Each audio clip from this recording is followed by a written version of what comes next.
Today, the National Association for Gun Rights filed an injunction to the state's assault weapons ban, which means they want that ban immediately repealed. But today, the governor and the attorney general, well, they say they're ready to fight.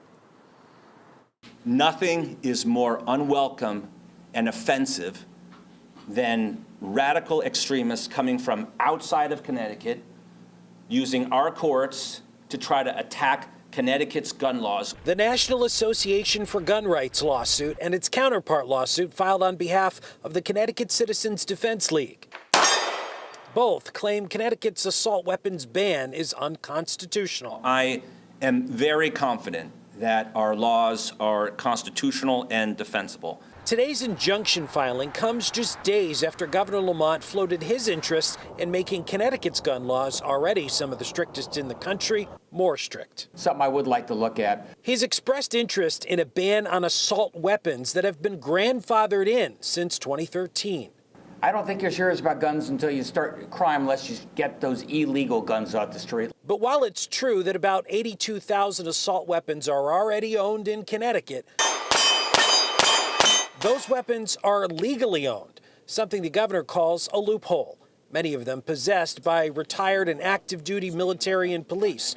Republicans accuse Democrats of trying to distract voters from the economy and energy prices. And I think the governor is really just looking for a soundbite as opposed to putting forth thoughtful legislation that's workable. I didn't choose this battle. I didn't pick this fight. They did. Governor Lamont didn't provide any specifics on what a retroactive ban on grandfathered assault weapons would look like or how they might be seized. Government generally is not allowed to be taking people's property without just compensation. But Lamont did say he was taking a cue from outside America. I look over in places like Britain where they have even stricter laws, and they even have lower levels of violence. I'd like to do more.